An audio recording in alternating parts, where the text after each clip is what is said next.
Good evening. Thank you for joining our webinar today. I'm going to walk through just a few things as people are logging on.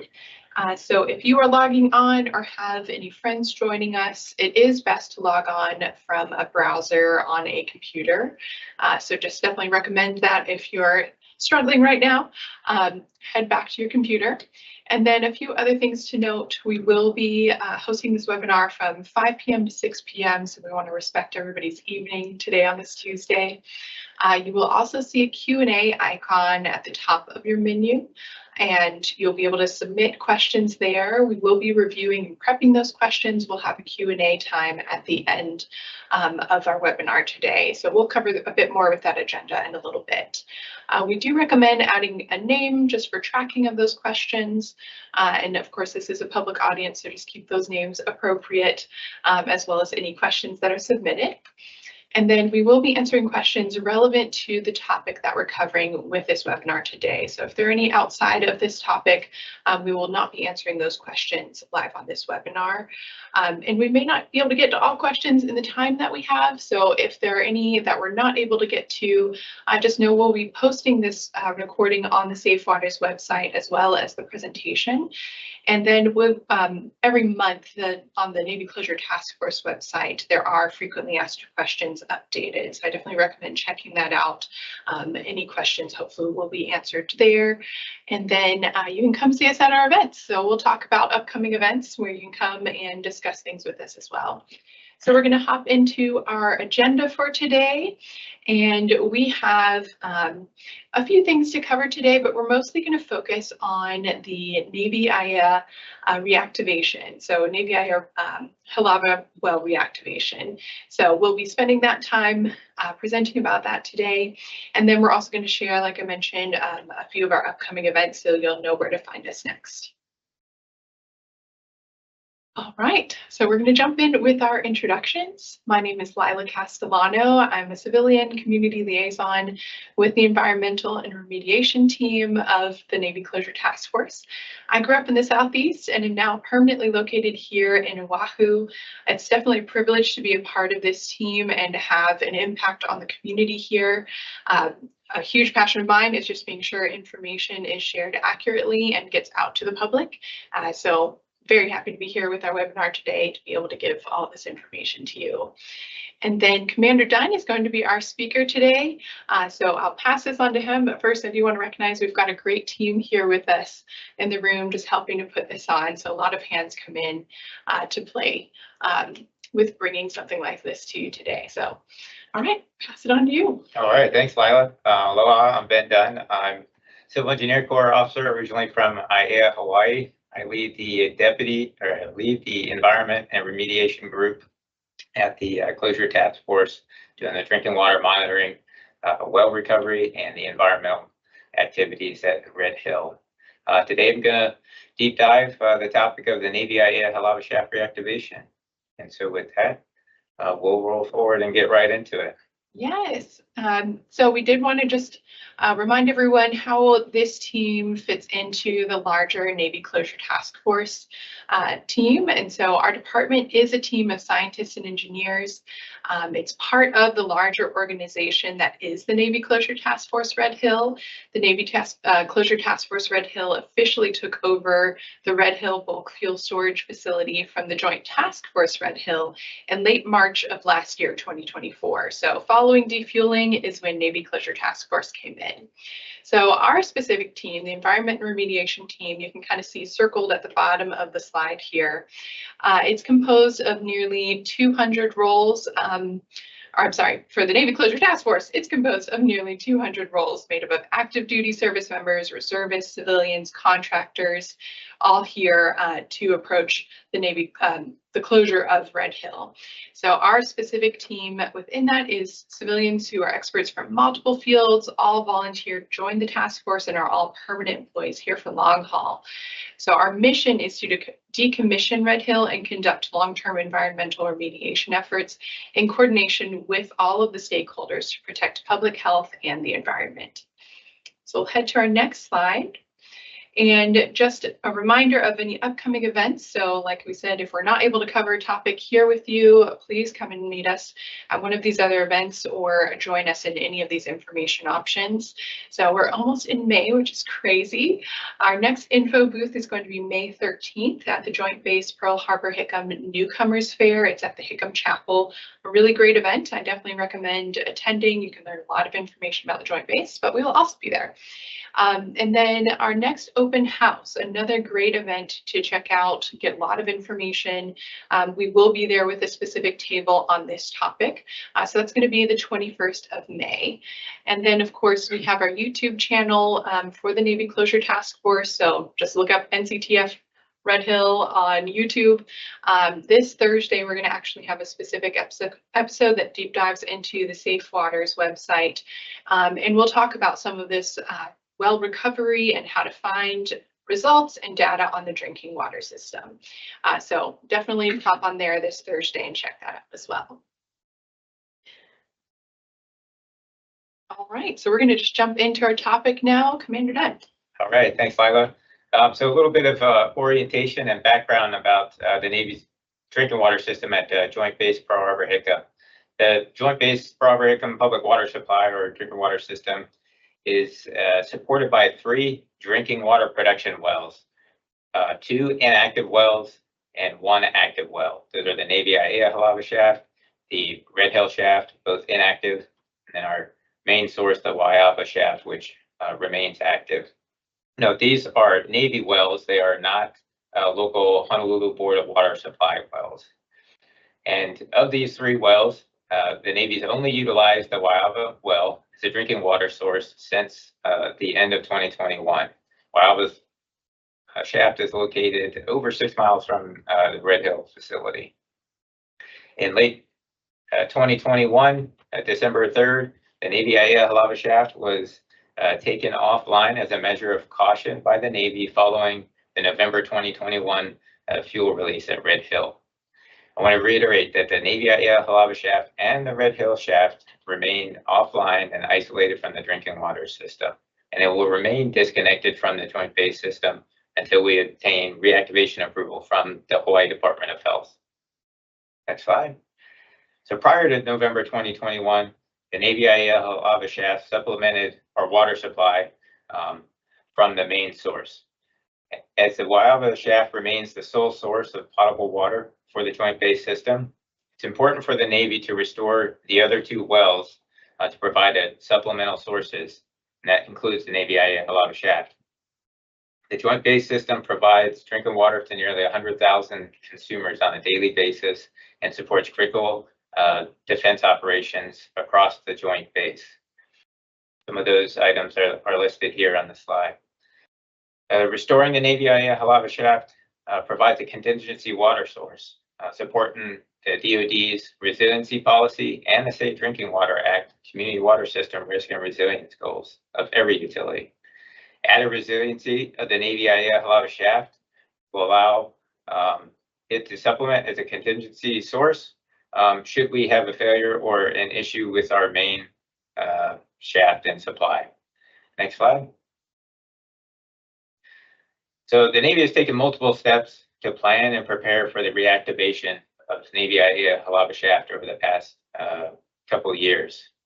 Some of those activities and steps taken to date include the installation of an on-site water treatment system, some performance of extensive monitoring and sampling of the Navy IAEA Halava shaft, continued close coordination with the Hawaii Department of Health Safe Drinking Water Branch to identify additional and necessary steps to pursue the reactivation of that well, as well as recent public messaging to announce the reactivation of Navy IAEA Halava shaft in the future.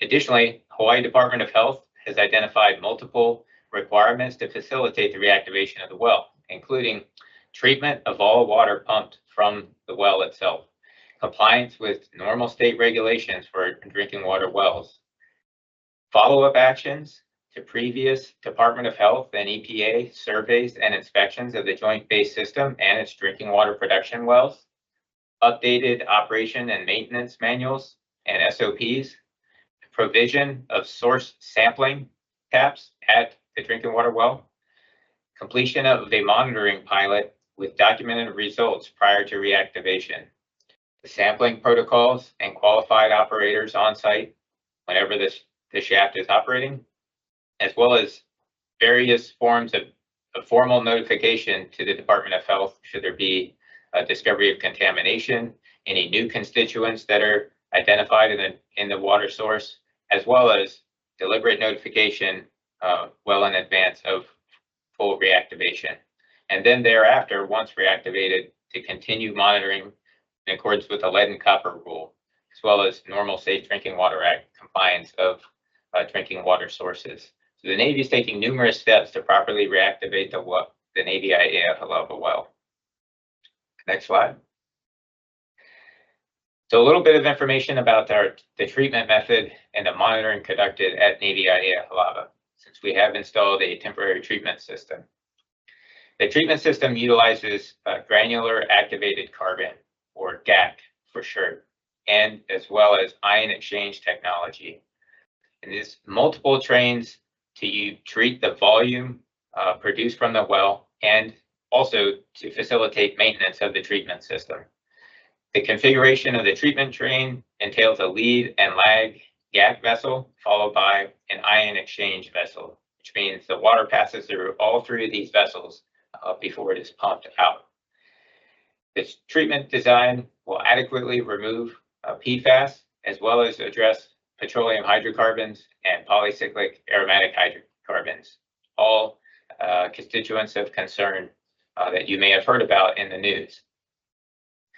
Additionally, the well has been extensively monitored over the past few years. Previously, it has been sampled for unregulated contaminant monitoring, i.e. PFAS, like other production wells in Hawaii. Throughout the Navy's enhanced monitoring efforts over the past 3 years, last summer during the June 2024 EPA inspection of the Joint Base System, and then over the past year since that time, bi-monthly PFAS sampling above and beyond normal PFAS monitoring, as well as through the course of the monitoring pilot, which we are currently conducting, and then regularly sampled upon reactivation in accordance with normal compliance monitoring, as I mentioned earlier. If I could jump in for a second, just for everybody's awareness, when we mentioned the word train, this is a really good image to kind of show what that means. So one train of the treatment system is kind of one row that you see right there. So just as we reference it throughout, you can think of that as one section of the treatment process. Thanks, Lila. We're going to overview a little bit specifically about how the treatment methodology works in our treatment system. So in short, granular activated carbon treatment systems operate like a filter, similar to point of use applications such as drinking water filters on in a drinking water jug at home, or perhaps on your kitchen faucet, or even as simple as fish tank filters, but on a much larger scale. Water is pumped through columns or vessels of organic carbon-based materials, which then physically strip chemicals and materials from the water as the water passes through each vessel. Modern GAC products are made from carbon-rich materials, so such as coconut shells, coal, woods, or other organic carbon-based materials. Ion exchange occurs when negatively charged particles are retained by a resin within the third vessel, serving as an additional measure of treatment.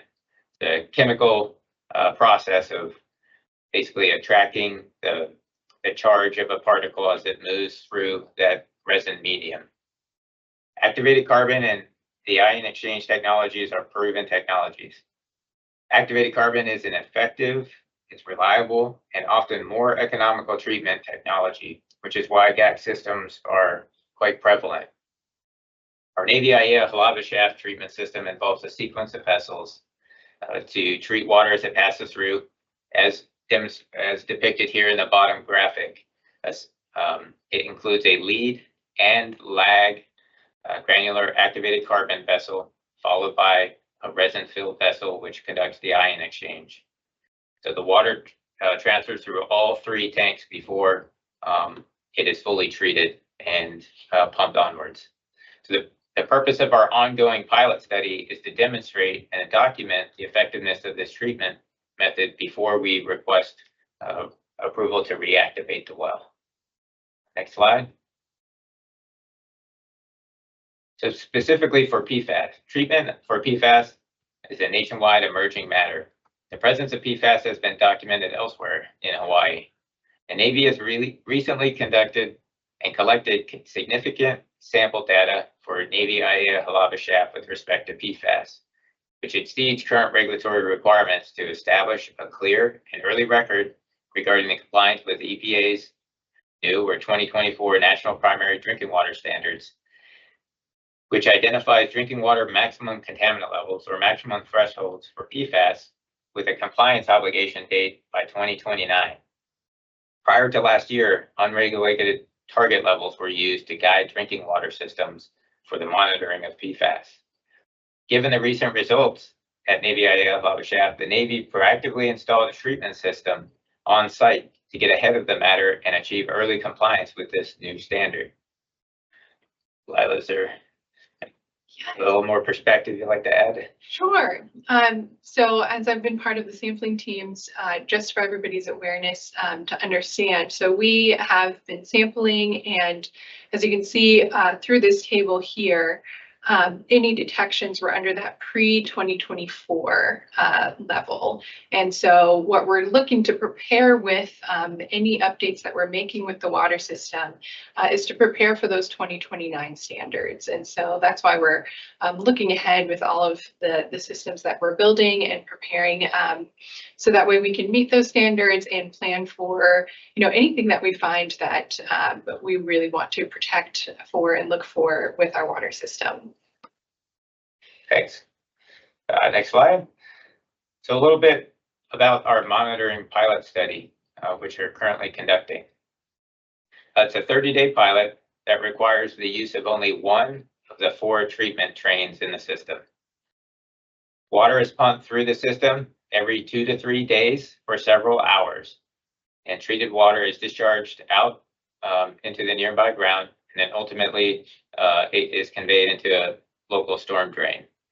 The samples are taken across the treatment train system, or across the train, before the first vessel, between the first and second vessel of the GAG system, and then between the second GAG tank and the ion exchange vessel, as well as directly after the full treatment train.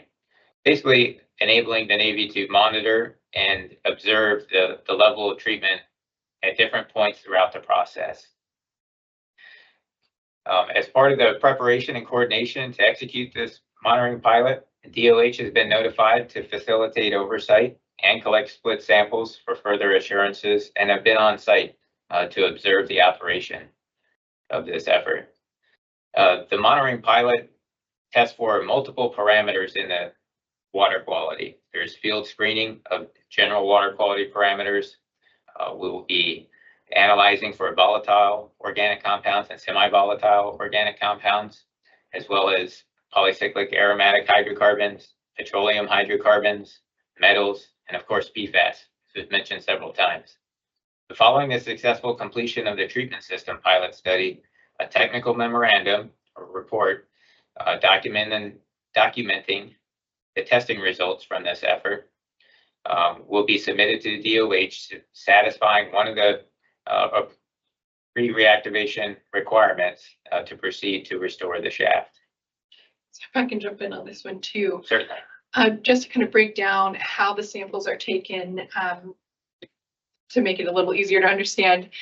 Basically, water will be pumped up from the shaft, and we'll take a sample right there before it goes through the GAC systems. So we take a sample before, at some points throughout, and then at the end. And so we're able to kind of test it throughout to make sure everything is working as it should, and then see, what was found in the water at those points. And so it's being sampled in multiple ways. And this is something like this earlier is going on for 30 days. So we're doing it at multiple points throughout those days as well. So we can have a lot of different samples taken to really show that this is working as it should be working, and meeting all the requirements as needed.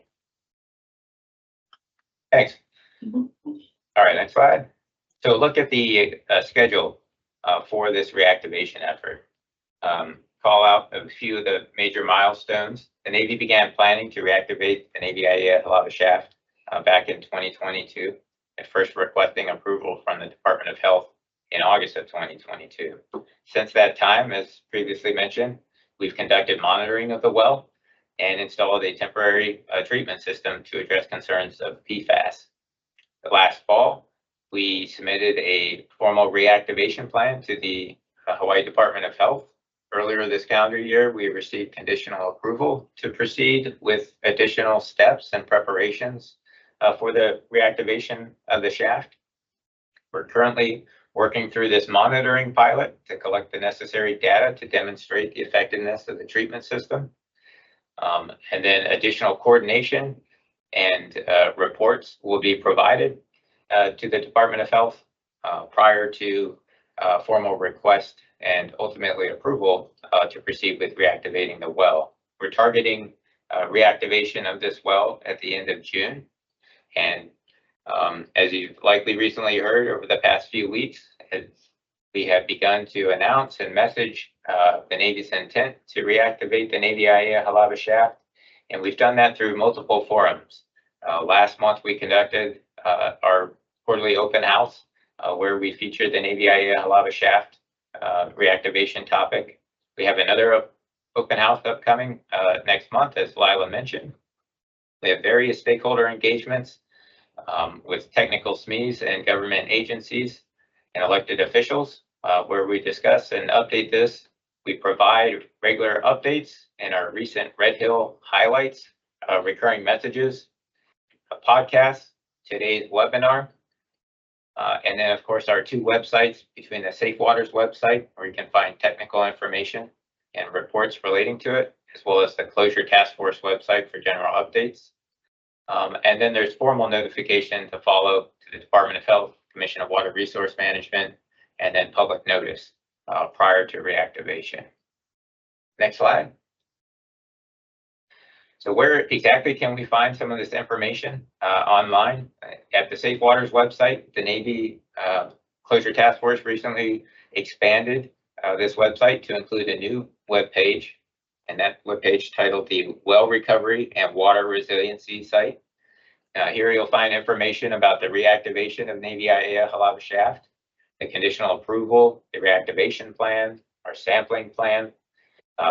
This page also has quarterly sampling results from these drinking water production wells, all three, the two inactive and the active well, the bi-monthly PFAS sampling results that we mentioned earlier, and then also information about last year's EPA inspection of the joint base system. As we can move forward through the process and have updates and additional deliverables and reports, this is a location where we will post that. The next slide.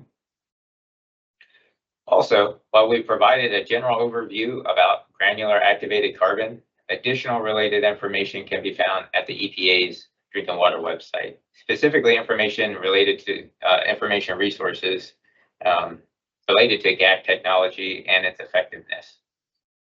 So just to let you know, we will be posting, as we said earlier, this full presentation, the recording, but also a PDF download of the PowerPoint itself. So this will be linked there. It will be in the media library of the Safe Waters website. So you'll be able to find it pretty easily on there, and we'll link everything. So it'll be an easy way to get more information. All right, let's move forward. So that concludes our presentation, and we'll now shift into the question and answer phase of our webinar today. And before we get into the online questions, we have a few frequently asked questions that we've collected from and observed through our recent engagement. So we wanted to overview a few of those before we start getting the audience's questions in. So next slide.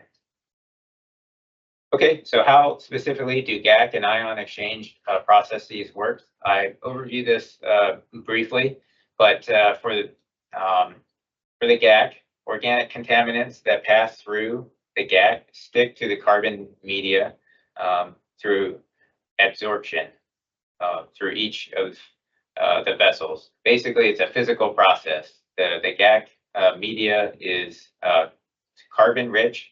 It's heated up and it expands and it creates a lot of void. So it's a very porous material. And as water passes through that, materials and chemicals contained in the water are physically restricted in those pores and collected in the GAC media. Once it passes through the GAC media, it moves on to the ion exchange resin, which attracts charged particles from any remaining materials like PFAS that may still be in the water at that point and are retained within the resin before the water is discharged. Okay, how do you know the GAC treatment works as intended? So throughout the pilot study, the Navy technicians test the water extensively throughout the process, the raw water, and then between each of the stages of the GAC or the treatment train, or the treatment process, and its effluent, multiple times a week as we cycle the treatment system on and off for a period of 30 days. Once we have all of that information and those results, we'll be able to determine that the system works as designed and installed, and is effective. Are GAC treatment systems used elsewhere?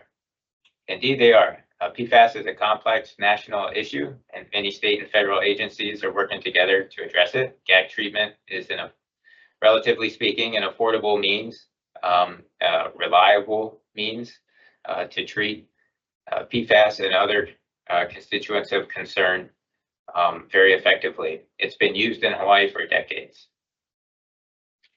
How is the GAC media disposed of? The media of the GAC vessels will be replaced based on analytical data collected between each vessel of the treatment train based on the use of that treatment system. So if we're pumping it regularly, it will take some time in the order of months before GAC media needs to be replaced or recharged or disposed of.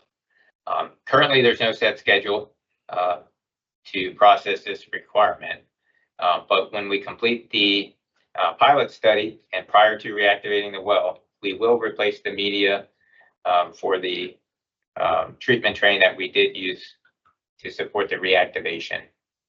The Navy adheres to the disposal requirements, which entails testing of that media.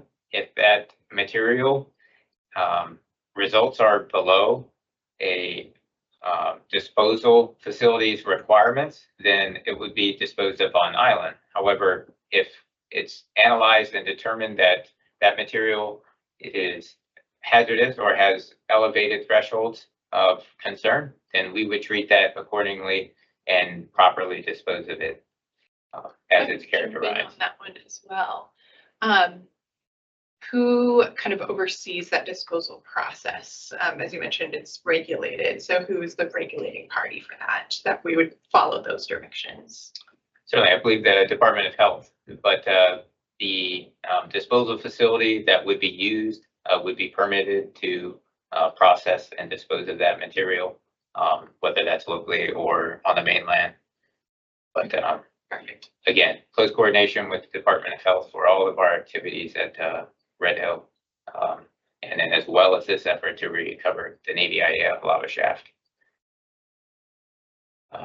Okay, so when does the Navy plan to activate the Navy IAF lava shaft? Basically, late spring. So at the end of June is our target. We're working through that pilot study now. It'll take several weeks to get the validated results from that pilot study. We compile their report and submit that off along with some other final coordination efforts with the Department of Health and our formal request, and then of course the notifications that I mentioned earlier, all before DOH would grant us an approval and notify us that we can proceed with reactivating. So not earlier than the end of June is our timeline here. So target June, but depending on whatever happens in the process, we'll just follow all those recommendations. That's right. Good point. It's a process, and we're working through it. So we have a couple months to go. Will additional information about the NAHS Halava shaft reactivation be publicly available? Absolutely.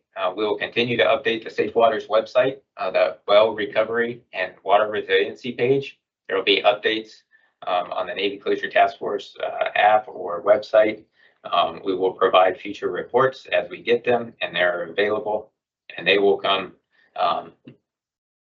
and they'll be made publicly available on that webpage, as well as continued sampling and monitoring results.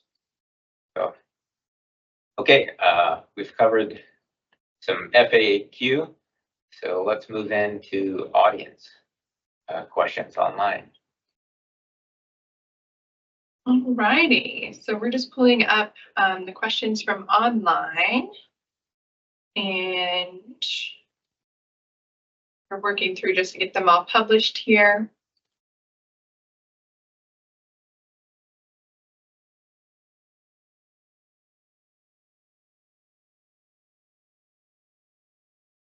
All righty, thank you for submitting the questions, and please feel free to continue submitting any questions as needed or if they come up. And I already see some people have provided clarity for the questions, so really appreciate that. Okay, so we've got our first question, and that is from Susan Piccola Davis, so thank you for submitting.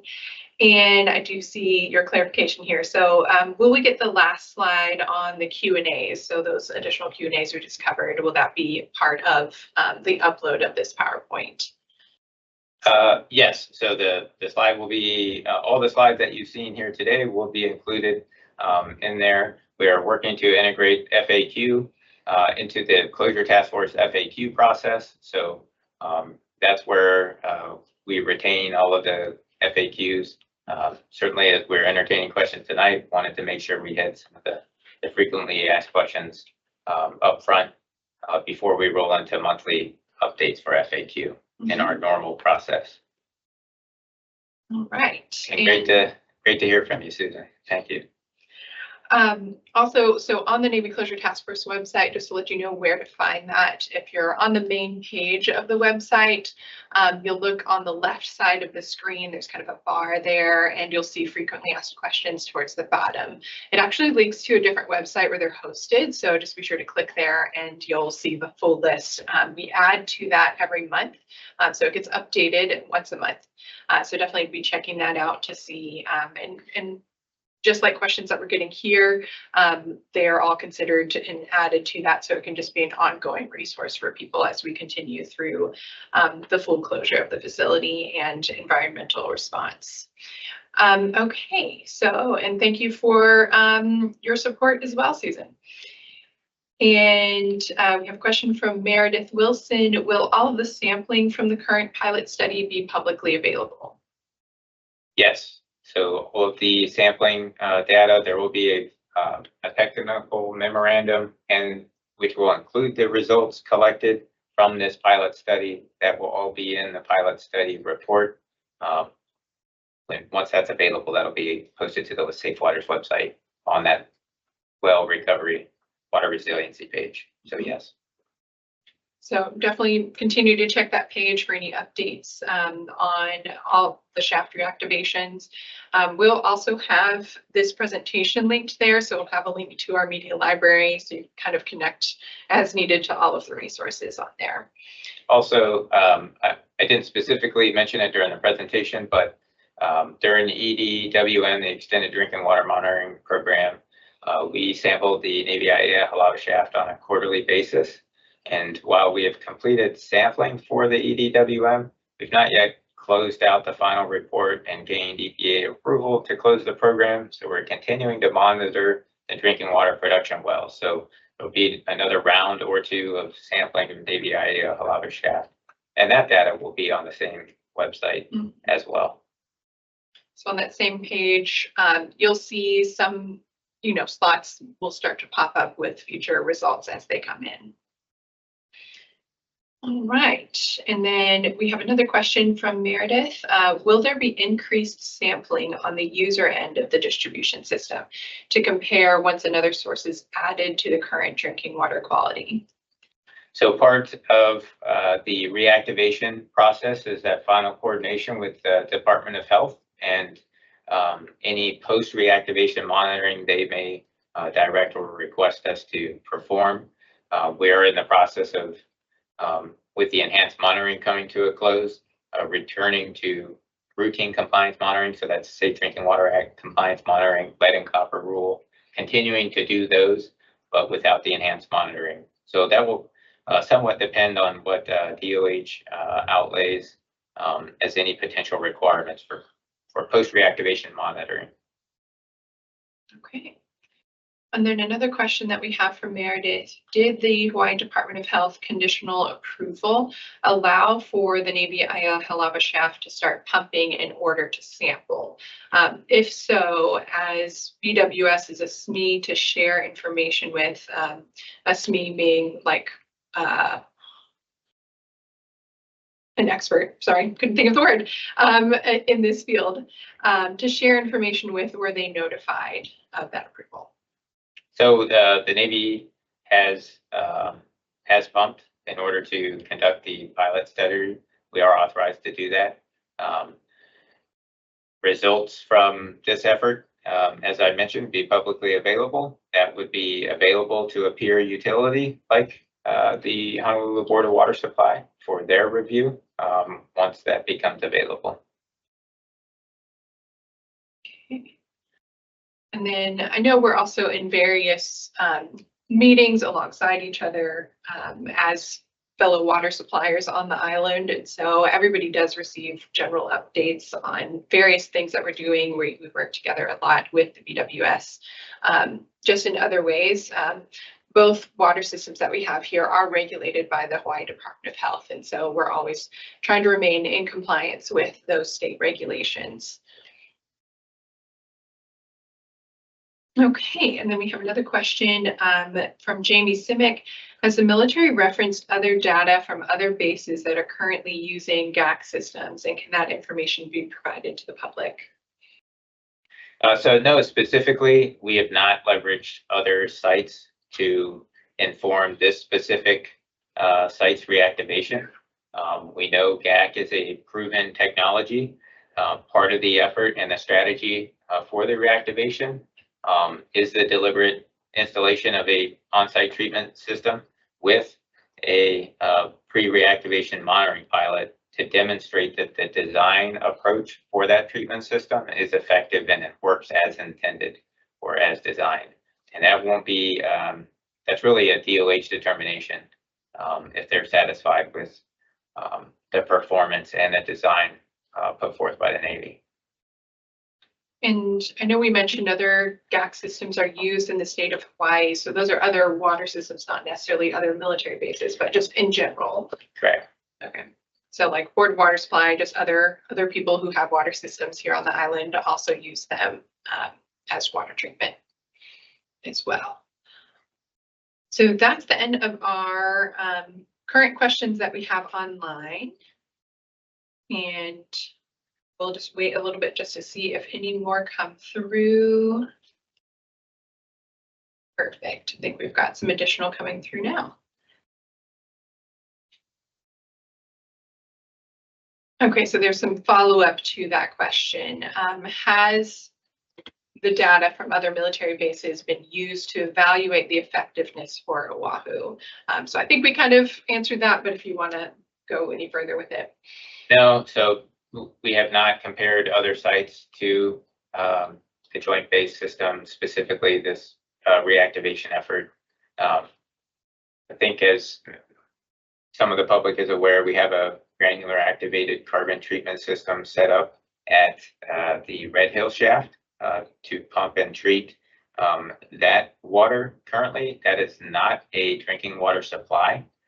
So we definitely have experience from that. We used granular activated carbon system or GAC vessels throughout the distribution system when the Navy performed the flushing of the system back in early 2022, which preceded the drinking water long-term monitoring plan.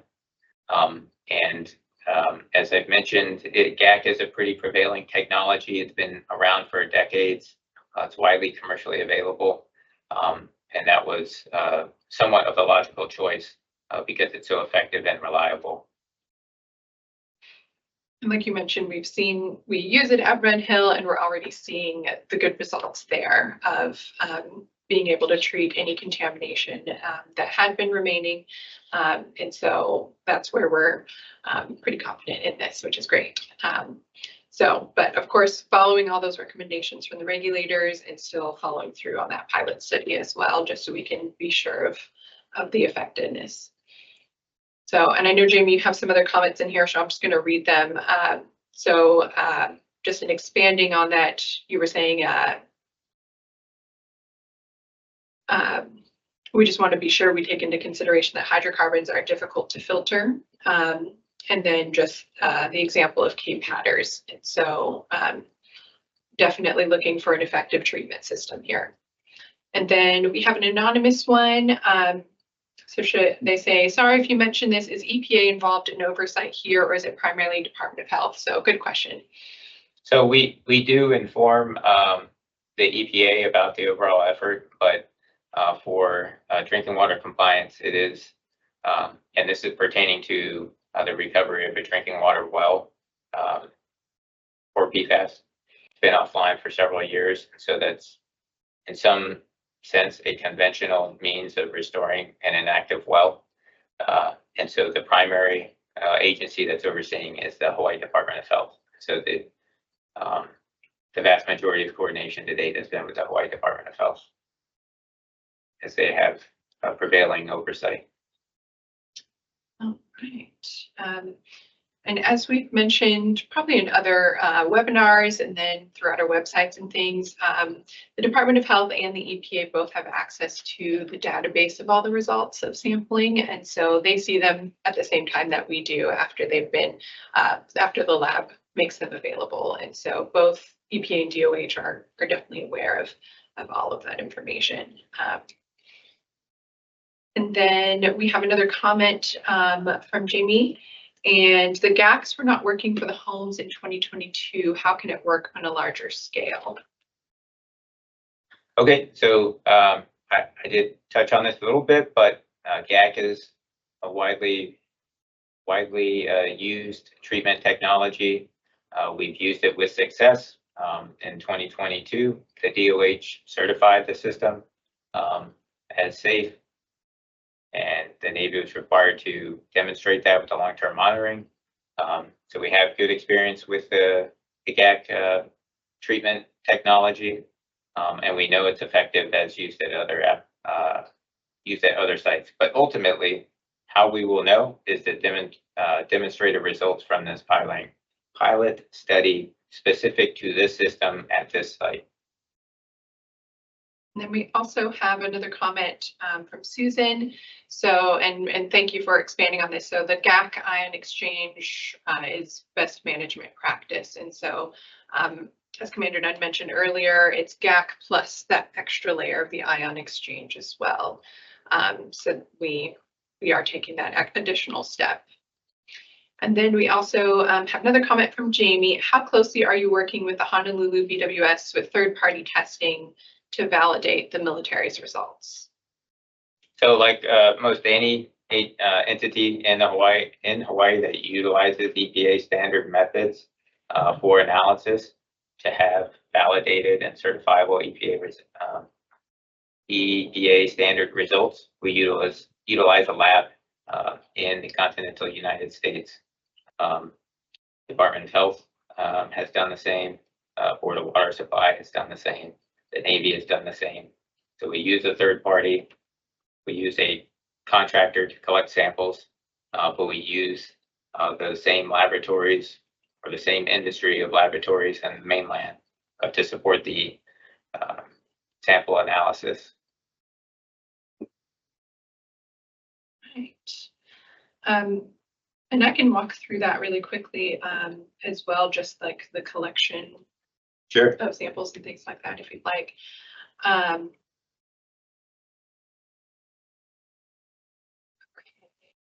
And so with any of the samples that we've collected with the monitoring program, so starting with the long-term monitoring program, as well as the extended drinking water monitoring program, and then on into this pilot study, all of those samples are collected, as mentioned, by contractors, and then it stays in their custody. They're the ones who ship it over to the mainland and then changes custody to the labs that we're contracted with. And those labs meet certifications for the EPA as well as the Hawaii Department of Health. And so those are the labs analyzing the whole process. They then get uploaded to a database that's shared with the Navy, the Department of Health, and the EPA all at the same time. So that's kind of the full process for how everything is collected and how it gets shared. Once it's in that database, it has to be validated and reviewed, and then we are able to put together the reports and share that information on Safe Waters or wherever it needs to go from there. So definitely something that's available to all the regulators who oversee this process. I think we do have some other questions.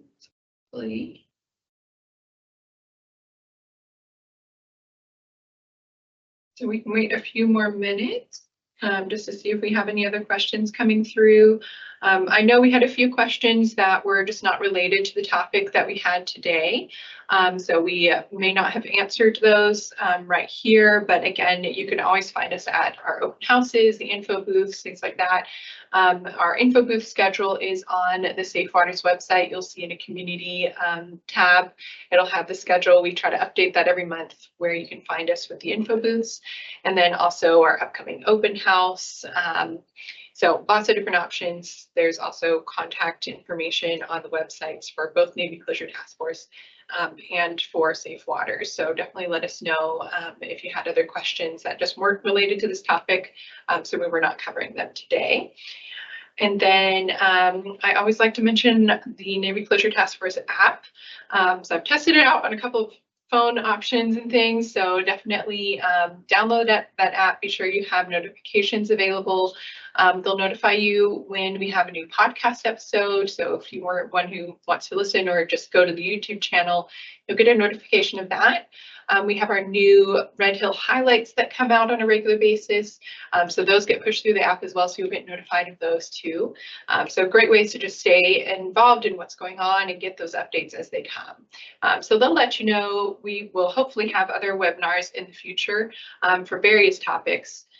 So that way we can hopefully cover anything that we didn't cover tonight or just upcoming things. So you may see Commander Dunn and I again, or you might see other members of the Navy Closure Task Force as we present on all the different projects. So there are so many things going on as we respond to Red Hill, and so you'll hopefully be seeing us all around again. So thanks, Zach. So our next slide is just going to kind of cover upcoming events. I know we've got a little bit of time ahead of us, so if you do have other questions that come up related to our topic, please feel free to submit them, but we'll just kind of go forward as we haven't had any submitted recently. So like we mentioned, we've got our webinars, the various podcasts that we have posted, or YouTube channel videos that are posted weekly. The one for this Thursday, like I said, is about Safe Water, so I'm actually on it, so I'll kind of do a deep dive on there. We have our information booths coming up, so 13th of May is our next one. All the details for that are on the Safe Waters community tab. And then we have our open house coming up the 21st of May.